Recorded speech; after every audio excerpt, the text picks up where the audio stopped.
عزیز دوستو، انسان کا چہرہ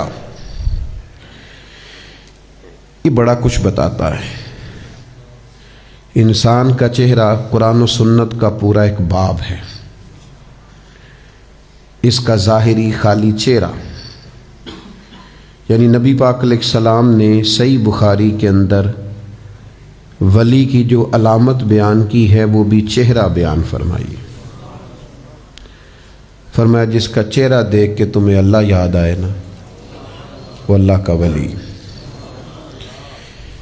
چہرہ کبھی بندے کا مرجھا جاتا ہے کسی پریشانی کی وجہ سے، اور کبھی اس کا چہرہ کھل اٹھتا ہے۔ چہرہ دیکھ کے لوگ کہہ دیتے ہیں کہ جناب خیریت تو ہے، کوئی پریشانی تو نہیں، اور چہرہ دیکھ کے لوگ پوچھ لیتے ہیں کہ خیر تو ہے، بڑے خوش نظر آ رہے ہیں۔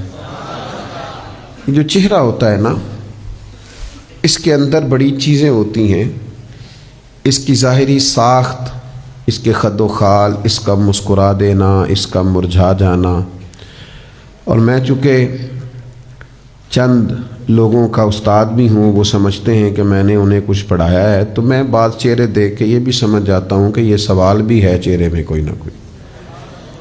اس وقت چہرے کی سطح پر، نقوش پر کچھ سوال بھی اٹھ رہے ہیں، یہ کچھ پوچھنا چاہتا ہے۔ چہرے بڑا کچھ بتاتے ہیں۔ چہرے خوش بھی ہوتے ہیں، چہرے غمگین بھی ہوتے ہیں، دنیا میں بھی چہرے نظر آتے ہیں، قیامت میں بھی چہرے نظر آئیں گے۔ سورۃ القیامہ کی 2 آیتیں میں نے پڑھی ہیں۔ اللہ فرماتے ہیں وجوہ یومئذ ناظرہ، قیامت والے دن کچھ چہرے بڑے تر و تازہ ہوں گے۔ اللہ آپ کو تر و تازہ کرے۔ وجوہ یومئذ ناظرہ،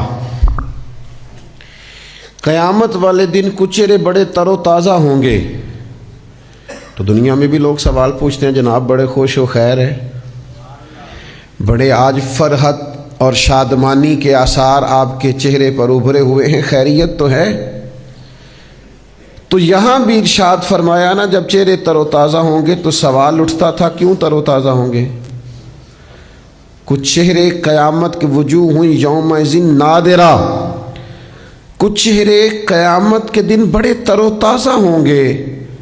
تو اگلی آیت میں اللہ نے خود ہی جواب دے دیا کہ اس لیے تر و تازہ ہوں گے کہ الی ربہا ناظرہ، وہ اپنے رب کا دیدار کر رہے ہوں گے، وہ اپنے رب کا نظارہ کر رہے ہوں گے۔ اس نظارے کی وجہ سے چہرے تر و تازہ ہوں گے، نظارے سے تازہ ہوں گے۔